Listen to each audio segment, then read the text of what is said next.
Thank you very much, everyone, for joining us today for our webinar on the impact of inclusion and accessibility on your digital marketing success. Today's session will be looking at three core topics. What is inclusive marketing? What is the business impact and what you need to do? And then the practical, actionable steps that we can all take to be more accessible and inclusive tomorrow than we are today.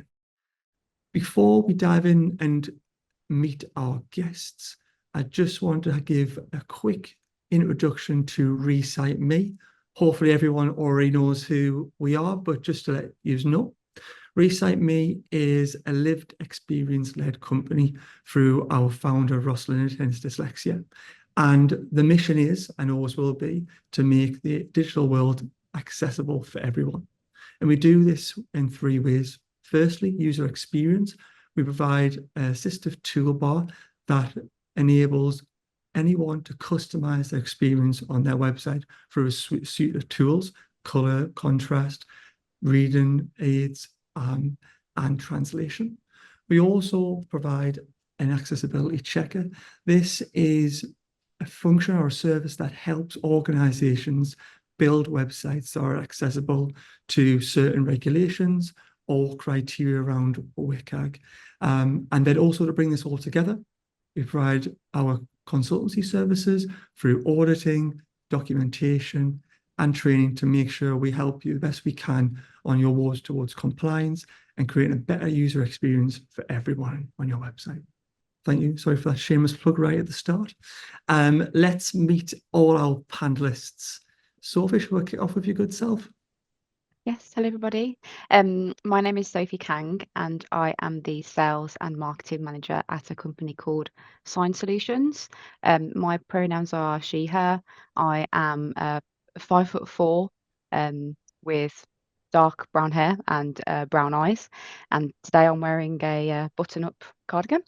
Sign Solutions are a British Sign Language interpreting agency, and it's really great to be with you all today to talk about accessible marketing.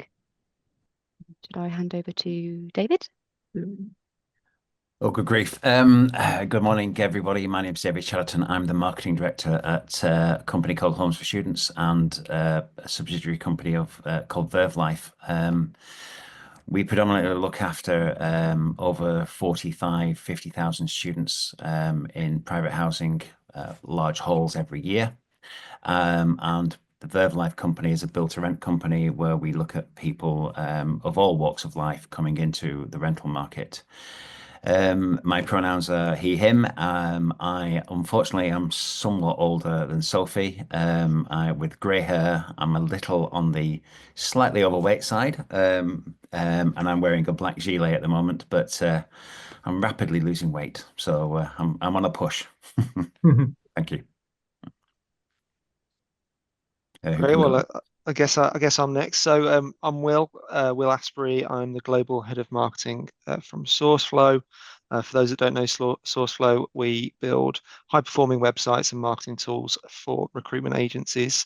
And to describe myself, I'm a white guy. I'm nearly 40, so I don't know how old everyone else is, but I'm somewhere around a similar age, I guess.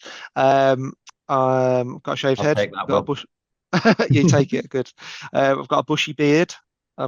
Which has got like a white streak down it, and I've got a baggy blue t-shirt on. Thank you very much. And myself, my name is Michael Halpin, head of global marketing here at Recite Me. I'm 5'11", wish I was 6 foot. White male, brown spiky hair, brown eyes, and a green overshirt. Awesome. Right. Let's dive into our questions then. So, Recite Me recently done a marketing survey where we went out to marketeers to ask questions about inclusion and accessibility. And the headline of that piece of work was 96% of marketeers know the importance of inclusion when marketing, which is great to hear. But what does it actually mean? What does inclusive marketing mean to us in today's world, going beyond compliance? Who wants to kick us off with that one? Yeah, I'll go. Yeah, sure. I mean, obviously, I think there's the moral responsibility kind of goes without explaining, but obviously there's a commercial opportunity for us as a web agency, and for our clients. You know, we build websites, we build digital platforms for people, and so we have kind of a real responsibility to understand inclusive marketing and to show our clients how having inclusive platforms can improve their businesses. You know, in the recruitment industry in which we work, being inclusive gives them access to a wider pool of candidates, a wider pool of potential clients. Google actually favors websites that are structured in an accessible way. So there's an SEO impact from a digital marketing perspective. And there's also kind of a brand impact. You know, diverse ranges of candidates and clients then trust these brands and will return to those websites and those platforms if they know that they're inclusive. So yeah, it's massively important. I see what you mean. So when it comes, the SEO one's an interesting one. Obviously, we're all wanting to improve and enhance our SEO experiences. Then when it comes to bounce rates and dwell time and conversion rates, having an accessible user experience in the website goes parallel with them key indicators of good SEO. So that's always good to see, isn't it? I think that subconsciously creating an experience that is inclusive is better for everyone. It's less barriers, isn't it? It creates getting the information to someone as quickly as possible and getting them to the outcome that they desire. So I think 100%. It's about structure, isn't it? You know, if yeah. you're structuring it in an easy to understand way, if it can be navigated easily, if the code and the alt text and all the stuff on the back end of your site can be processed easily by Google spiders as well, you know, they all goes together to creating a more seamless experience, I would say. And David, what's like for and then housing, obviously with different audiences, how does it play itself with that It's inclusive marketing?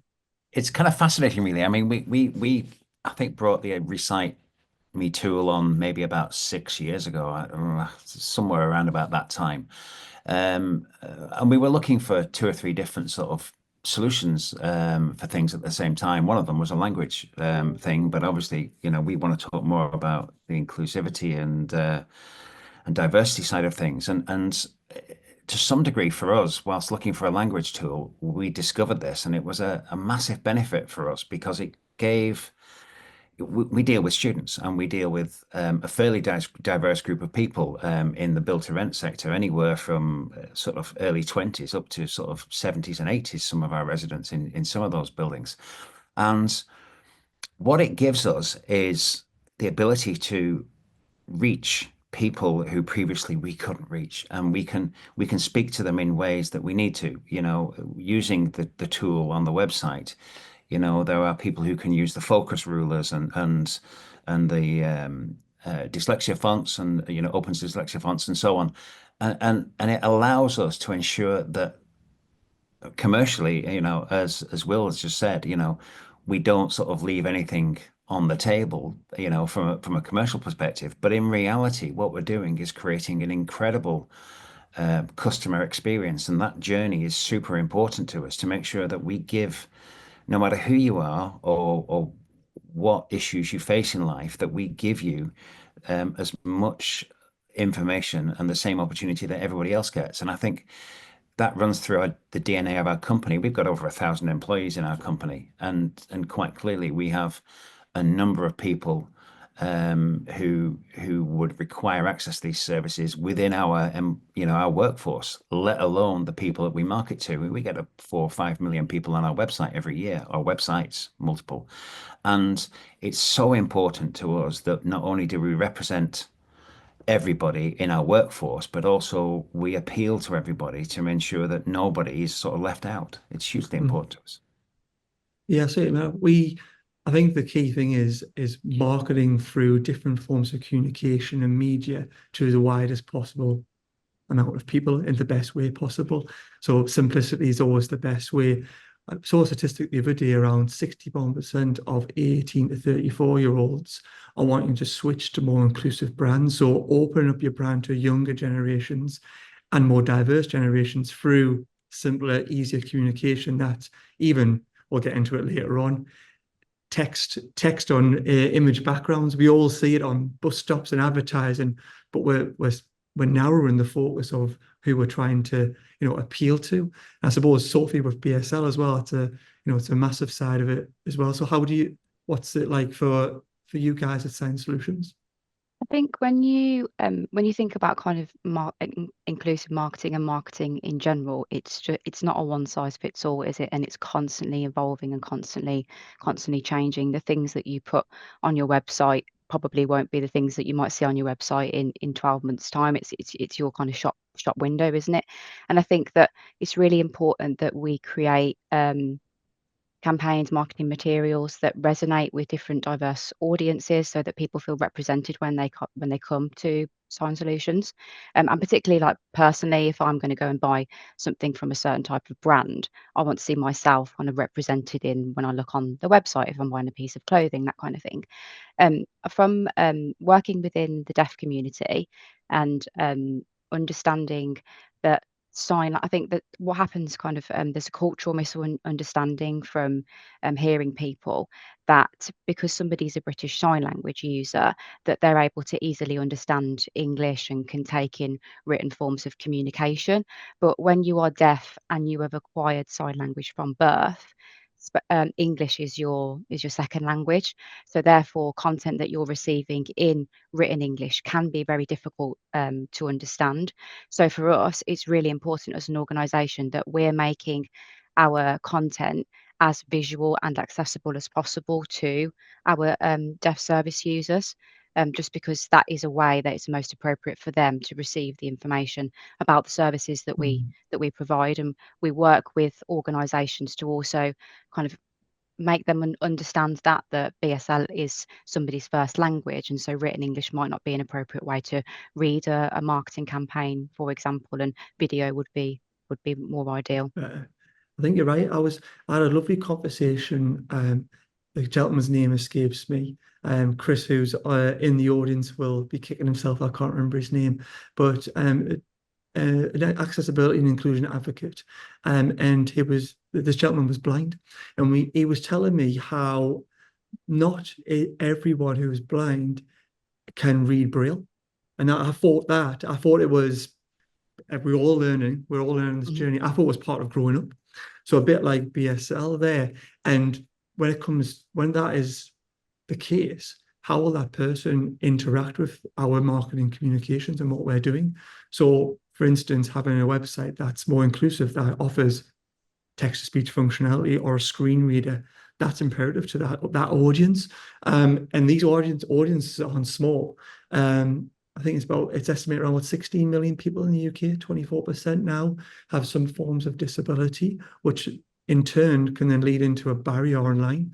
So it's not a small number of people this is something that is needed. It's the thing that people must be doing. And I think that leads us into the next question, really around the business and the why, the impact. Why should we be doing this? Firstly, I'm sure we all agree it should be the only reason is to help people, the morally right thing to do, to have a level playing field that everyone can interact with society. But as we know, businesses might need, unfortunately, more than that. It's the smart thing to do for businesses. It's the thing that they must do when it comes to regulations that we'll dive into. When it comes to the sort of the smart thing, I think, Will, you touched on there about wider candidate pools, and we're looking at widening our audience, really, aren't we, when it comes to this from a marketing perspective? Yeah, 100%. And I think, the environment in which we operate is changing quite a lot with new legislation coming in. The European Accessibility Act is something that we're talking a lot about to our customers. For those that don't know what that is, I'm probably going to do a very terrible definition of it now for you, but basically the Act is coming in June, at the end of June, and it's got a phased rollout, so people don't need to panic or anything like that just now. But it's coming in at the end of the June, and the Act requires businesses that want to trade in the EU with EU businesses or EU customers to make their digital platforms accessible. Now, the levels of accessibility that are required kind of vary country to country as well. So there's a whole lot of reading to do around that. But that's massive for a lot of the recruitment firms we work with. And it's massive because disabled job seekers have to apply for 60% more roles before they actually find a job. And I've been reading around this obviously in prep for the webinar, and 69% of disabled users will leave a website immediately if they face any accessibility barriers. So this is if you're not putting these steps in place around this, it's a huge missed business opportunity. And it's not only that, it's lost trust, lost revenue, and potentially just losing a lot of your target audience, really. And the stats are sort of backing this up. Apparently, accessible businesses, businesses with accessible digital platforms, generally have a 30% higher revenue. So that's how much you're missing out if you don't start to take action with these things. So yeah, and we've had some decent outcomes. I mean, I would say that we're still on our journey and we're learning all the time, as you just said.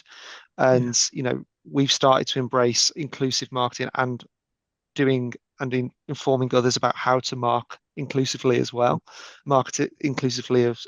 And we've done a playbook about it. We've done a webinar with Recite Me about it, and we had a fantastic response to those campaigns. We was looking at some of the data in prep for this, and we influenced over 7,000 contacts within our database with those campaigns. We had more than 70 downloads of the playbook, which are leads for me as a marketer.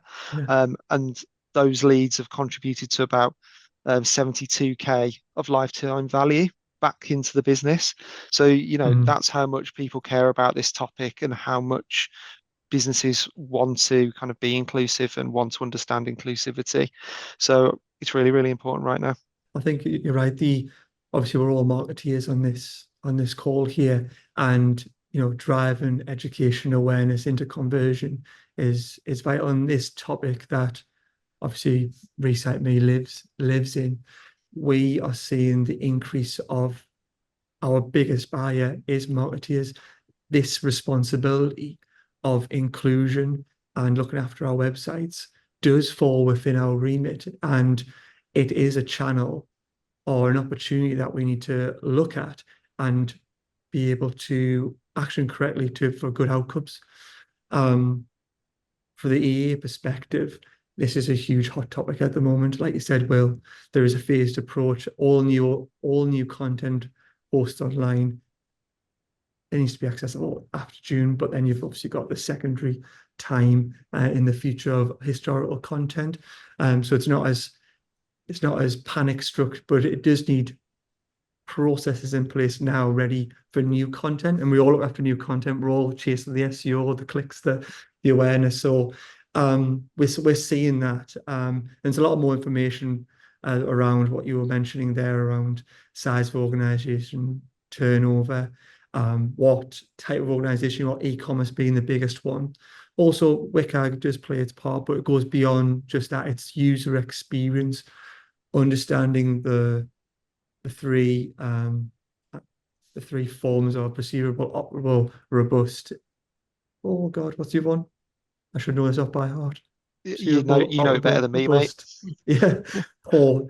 And working with Chris, our new head of accessibility, it's understanding real life experiences into our digital experiences and how we can change them to be compliant with EE, and then ultimately the experience is better for the person coming to our website, and then the outcome is good for us also as marketeers or website owners.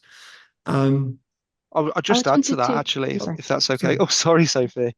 Go ahead. I'll just add to that, which is, I mean, it's really shaken us up, the Act, in terms of we've had to look at our design processes, our development processes, so we can ensure every site that we put live post June 2025, is compliant.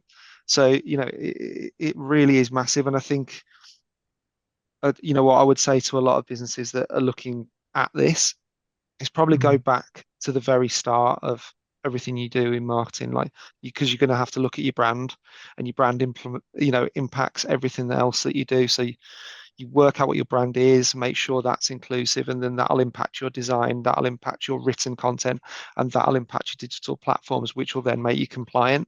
I would certainly take a kind of a long-term considered approach rather than a reactive, quick approach. Once you've kind of formulated your thinking on it and you understand the act, from that point onwards, I think you can move forward constructively, and then find some quick wins you can implement. I just wanted to touch upon something that Will said before about inclusive recruitment, and also how this feeds into accessible marketing. So if you think about it, you want to attract diverse talent to work for your organisation, but are you ensuring that the ways in which you are advertising your roles as an organisation are accessible to all different diverse audiences? I know for us, at Sign Solutions, obviously it's a standard for us to have all of our job advertisements translated into BSL, so that somebody who is deaf, who wants to apply for a job with us, they can receive that job description through a BSL, which is the most accessible way to them. And then obviously that person is then able to respond in sign language, which means that they can then give the best of themselves to us in kind of the application process, because we're allowing them to apply in a way that is most appropriate to them.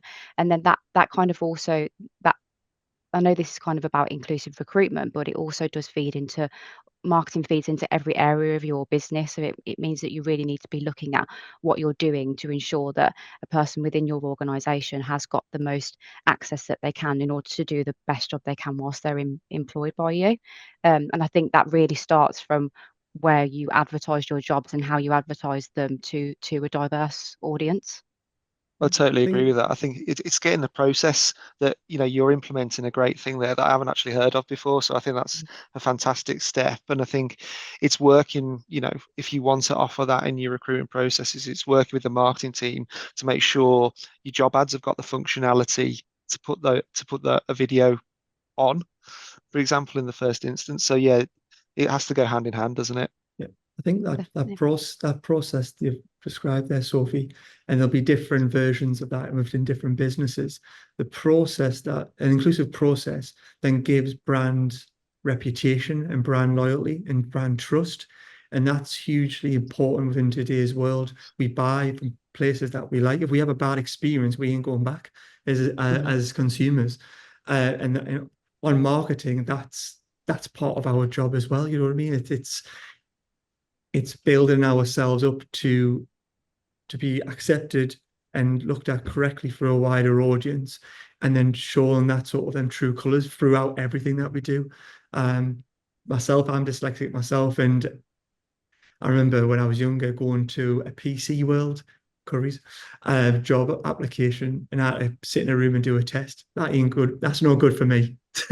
I didn't get that. I didn't get that job at all. And it's understanding the different experiences and the journeys that everyone needs, and they need to be simplified and opened up. And that's what we need to do on our website as our shop windows. And I could imagine, David, obviously all your different types of students as well. They all want to apply differently for what they're trying to get. Oh, absolutely. I mean, it's there's sort of an underlying thing that I'm sort of trying to sort of really sort of bring into everything we do, and it's sort of it goes off topic a little bit, but it's not really about what we've got or what we do. It's about how we make people feel. And nothing is more important than how we make people feel, in terms of being inclusive.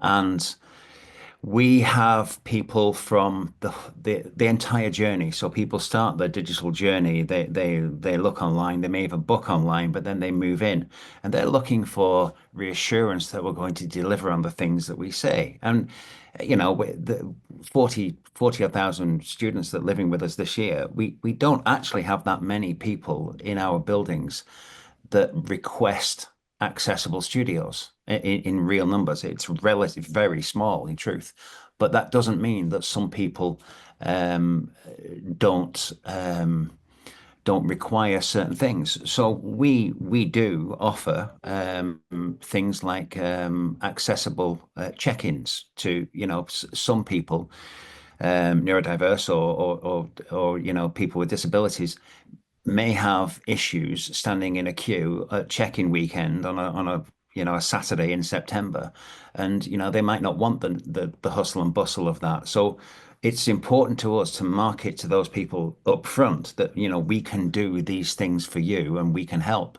And we need to know about these things. So there's a whole piece around this, but ultimately, you just generally feel that if we can make people feel good about their journey, the customer journey with us, then we've kind of done the job. Do you know what I mean? As in, that's really where it comes down to. It's about, yes, we have to comply. It's the moral thing. All of those things are perfectly great. But if we make people feel good about booking with us, about living with us, and about continuing to book, rolling back into the commercial side of things, if a student comes to us in year one, we're hoping that they're going to rebook for years 2 and 3, which increases the lifetime value of the customer and decreases the cost of acquisition. So if you want to put a commercial spin on it, morally, it's the right thing to do anyway. Whether they stay with us for a second or third year, it doesn't matter. It's still the right thing. Perfect. So with that said, the practical steps, how can we help our audience we take them steps? I'll start one because it's easier, so I can get in there first. Will, you mentioned branding. Color contrast sounds crazy, but if your brand has not got a striking color contrast, that's not accessible. But also, you don't stand out, you don't pop within the sea of other brands as well. So I think color contrast is really important, and this leads into communications. Some standard things that we obviously are best practice, but our core within Recite Me is how we deliver our content online. One of the ones that I see a lot in social media is the camel case. Each new word within a hashtag should be camel cased. 9 times out of 10, it'll just be all lowercase. And even to myself, who's dyslexic, it'll be just mumbo jumbo. We need that differentiate. That's an easy win when coming to do some social media. The color contrast super important, and then that in line with size of font and line height, super important around sort of easy to read. So they're sort of things of easy practical steps that us as marketeers hopefully have access to our website that we can look at sizes, fonts, camel case, and contrast and words on images. I think that's an easy step that we could all take away today and be subconsciously looking at. What does that look like, Sophie, for you as a practical step within Science Solutions and their marketing? I think whenever we do any types of marketing across our socials, or even if it's kind of guides for clients that we produce, we always ensure that they're kind of as visual as possible. So I have recently been working with clients to create case studies that are visual case studies, so that you can kind of see our services in action, how it works for a service user, and also how it works for those within an organization. As a standard, I would always be saying that your content should be captioned. Anything that you produce that is going out public facing, you should be ensuring that that can be accessed as a minimum through captions. I call them WAG guidelines, but I know they're not called that. They're called WCAG, aren't they? I think the triple A standard is that you actually have sign language interpretation where possible on every video content that you produce. Obviously, if people did that, that would be absolutely fantastic, because it would mean that that person can not only see captions if they prefer to read those, or they can actually see what's being just said on a video that you're putting out across your socials in sign language. The kind of the The third one that I would also take into consideration is you've got transcripts for audio content. So if you're doing any kind of podcasts or interviews and it is written, then to have a transcript of that, and then if possible, have a BSL translation done of that also, so that it is then accessible to all your audiences. Yeah, I think that's one of the things that YouTube's getting better at with the captioning, but as soon as you put that a video embedded in your own website, everyone soon forgets to do captioning, don't they? And then that goes disappeared. So that's definitely super important. Are there practical steps that we can provide to help you out? There's loads, but Yeah, try to think. from my side, I think, that there's quite a lot of like little details that Yeah. if you get right, you'll get some big wins. And I think just putting together kind of some content templates and adding the accessibility elements into those templates will make a huge difference, because it means that you're you've you've you've got everything. It's part of your process. Accessibility is part of your process, and you've made sure you've got what are your H1 headers called for your blog post, what is the alt text called for your image. Have it all in the template, and then you're not going to miss anything out. And it doesn't really need to be a difficult thing to produce either. I mean, you feed your content into, a AI, chat GPT, and it'll do all that for you. So it doesn't have to be a labor intensive thing. It's not something to be worried about. If you just get organized and put it as part of your process, you can do it really, really quickly. Yeah, it goes together with SEO, doesn't it? At the start, like we said, if best SEO practice and marketing practice of content, of title, meta descriptions, H1s, making sure you've got all your content framework, as we call it, your P tags, your Exactly. H3s and GH2s all correctly. And that's good SEO, but also tab indexing and understanding for screen readers, the Recite Me text-to-speech functionality, all benefits from good structure. And that's just best practice when creating content online for marketing, for marketers for sure. I'm not talking about a difficult thing to create here. I'm Um, talking about a Word document with the set headers in it. It doesn't have to be rocket science, but it'll help you get these things right. And I suppose, do you at reading age? I know, is that coming to your world around making sure things aren't complicated for students and things? I'd like to say so, yeah. I mean, if you take a look at our website, it perhaps sometimes doesn't really appear that way. We have a number of sort of factors that sort of come in from the side, really, unfortunately. But the reading aids that we brought in, especially with the Recite Me tool, we went some way to sort of rebuilding the sort of logo, the tag on the side of it, so that we could make sure that people could see exactly what it was and what it meant. And we've iterated about 3 or 4 different versions of it, and we're currently going through another iteration of making it ever so slightly bigger so that people can see what it is. But it means that the tool does get used, and people do use reading aids. Um, 1 in 7 people, I think, in the UK are neurodiverse, somewhere between 15 and 20%. And I think if you think about that, just generally speaking, it's 1 in 6, 1 in 7. If you think about that, then there's a big commercially, again, I'm going to bring it back to that. There's a big opportunity, but again, the moral aspect of this is that you want people to be able to access your services, your products, your websites, whether it's in recruitment, whether it's in student, whether it's in anything. You want people to get there. So making things easy for them to read is 101, isn't it? It's like the most basic thing you'd think about doing. And okay, then we're talking about reading in this particular aspect, but the text to speech brings in the other side of things and how accessible that is. So, for me, it's just a given. Mhm. I think also, another one is part of WCAG as well, is description on buttons. So what you were saying there, dear, around a lot of people, sometimes the accessibility person symbol is globally recognized, but maybe that doesn't say what it does on the tin, if that makes sense. Hence, Yeah. you're going through iterations of change your button. And I think that comes with all the call to actions for our websites. We've all done it, including yourself, learn more. Learn Yeah. more isn't correct for an inclusive experience. We need descriptive buttons. Yes, there could be the coding behind the button for a screen reader to explain what the button is, but visually as well, it should be download X guide, not download.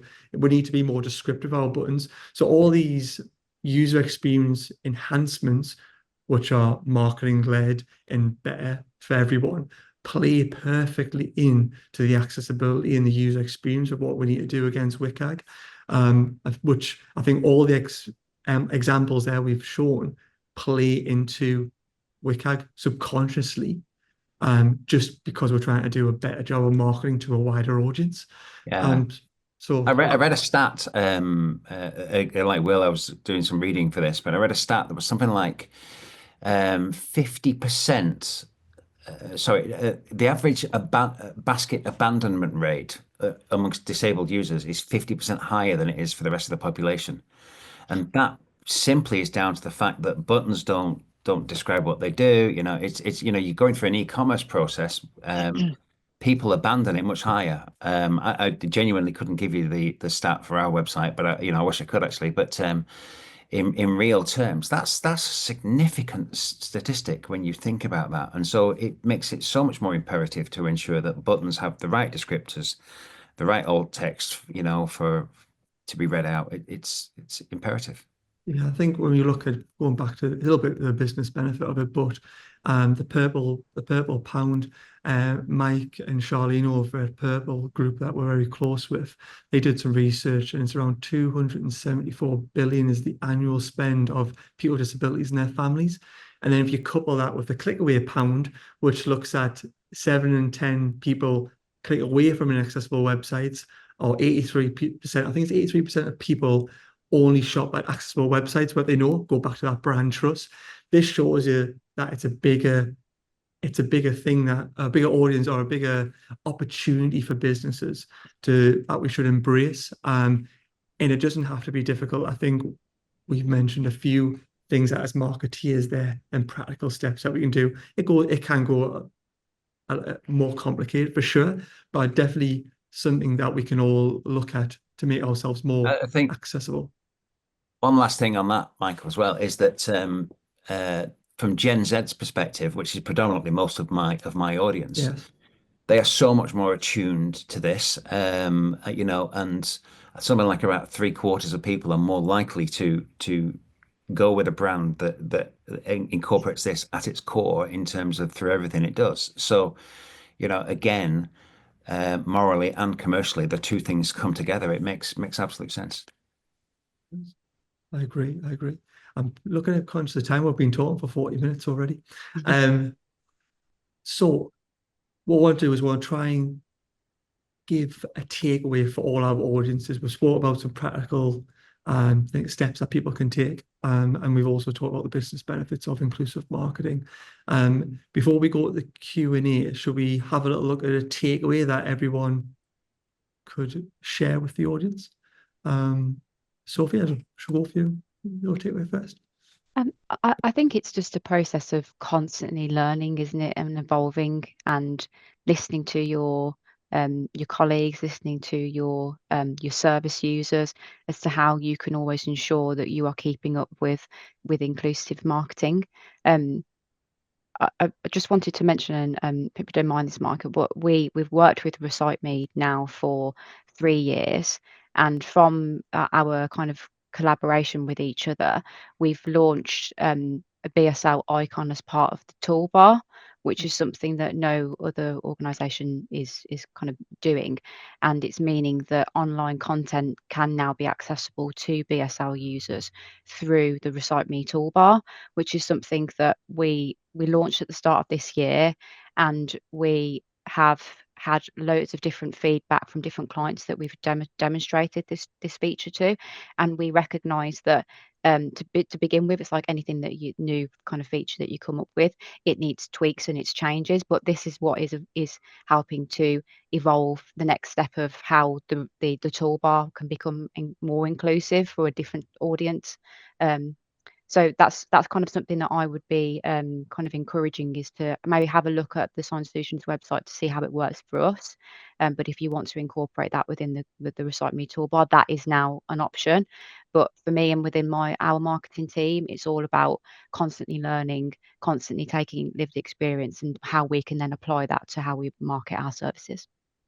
Yeah, I think on the toolbar itself, as inclusion accessibility is an never-ending journey, I think it's important to be as wide angled as possible when looking at these digital solutions, making it go beyond a set of tools and how can we help more and more people. BSL working with organizations around how can we help people who maybe need people who are blind that need help. How can the toolbar do that? So Recite Me is always on a never-ending, journey of improvement to help more and more people, for sure. David, the takeaway for the audience from yourself? I think my biggest takeaway is kind of what I said before, is to understand, make people feel better for their interaction with you. But behind that statement is a whole bunch of, if you have the ability, and many people with their websites don't necessarily have this ability, but if you have the ability to ask people about your entire marketing process, not just online, but offline as well. And if you have the ability to ask, then ask. We surveyed over 40,000 students this year, as in we've got 40,000 responses from 3 separate surveys this year. And we include questions around neurodiversity and accessibility. And we get this feedback in. And so we ask the questions, and now it's important for us to listen and then understand what we can do with that. And that's kind of where we get things like, a big check-in weekend of a 500-bed building where there's 500 students and their parents all turning up at the same time. We can offer a Sunday check-in, which is a quiet check-in for people who don't want that. And so it's a case of listening to your customers and then applying those things to ensure that everybody feels better for their interactions with you, your company, and your team. You can't beat that. I think that's the core, isn't it? Lived experience feedback, and then you can go from there. I think word of mouth when it comes to marketing leads, the most important thing is the word of mouth is the most powerful one. And I think our actionable steps from feedback is how we improve that, for sure. Will? Yeah, I mean, I think definitely one of my key takeaways was improve your customer journeys. And I think, what a survey David's done there, it's going to have a massive impact on improving his marketing, that's for sure. And I think the other thing I would just say is you don't have to be intimidated by inclusive marketing. We've all shared sort of little hacks and tips and ways you can get better at it. Just don't panic. Take the time to brush up on it, learn about it, understand the legislation that's coming in. And then once you've taken that step back and really understood it, it'll actually just flow because you're a good marketer anyway, and you're doing a lot of these things already. I think subconsciously people, I think that's the good thing when you come onto webinars like this and you think, actually, well, I am doing that already. That's good. And then that one, but I could do a little bit better now. So I think I agree with you there. Well, I think everyone will subconsciously probably already doing some of these things that we're doing, which is great to hear. And then not panicking and exploring the amount of resources that are out there. We're all building playbooks and guides, free training. Please head over to the Recite Me website to find all that great stuff. But I think it's keeping things simple is my takeaway. The way you communicate your products and services, keeping them super simple. Thinking of reading ages, people understanding. It's nothing worse when we go on websites and don't know what the actual company does just off the homepage.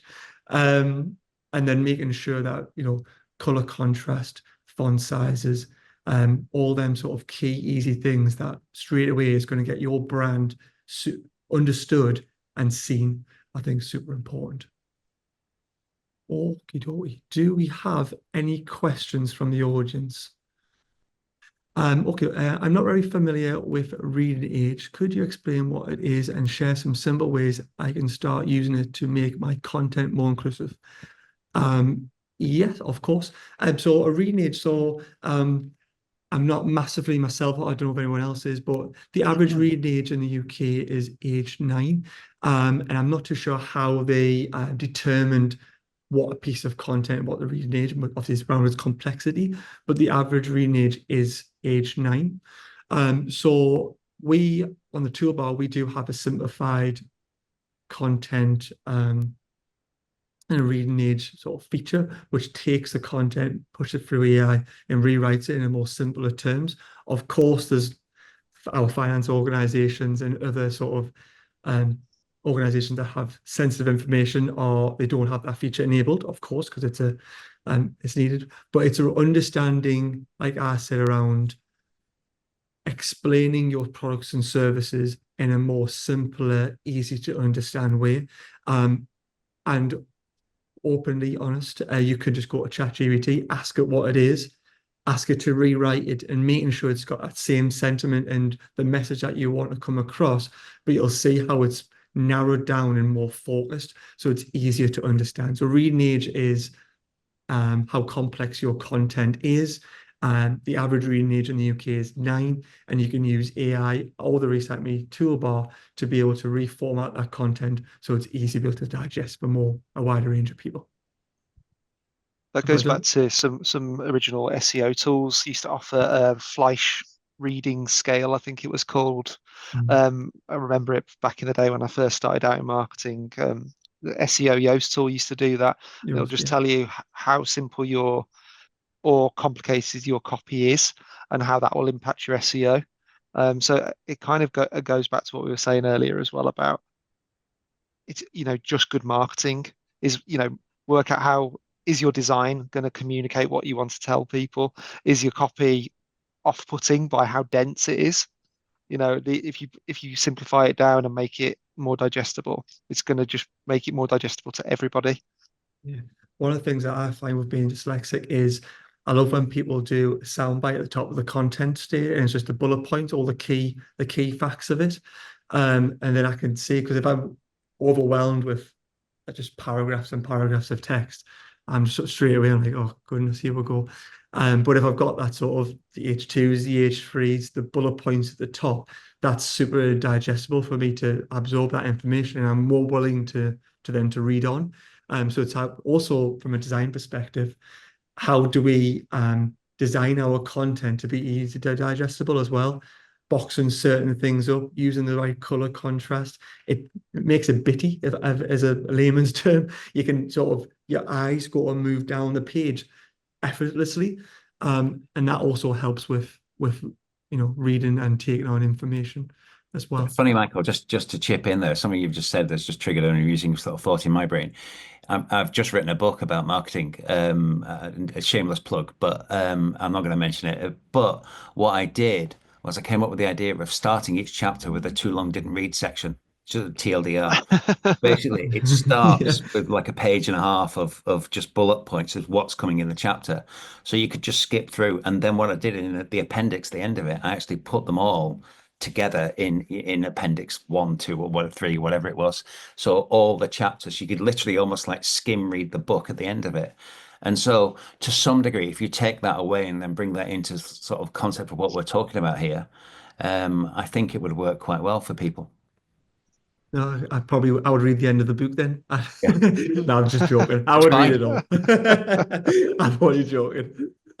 But to get a snapshot though, I think that's really important to do that. And then you want to know more, you deep dive into it and things like that. So I think that's super important. How do you ensure your job descriptions and recruitment materials are accessible to all backgrounds? Will? Well, that's a lot. I mean, Yeah. to make sure it's accessible to everybody would be, is a lot. But it's about having the conversation with your web agency, I would say.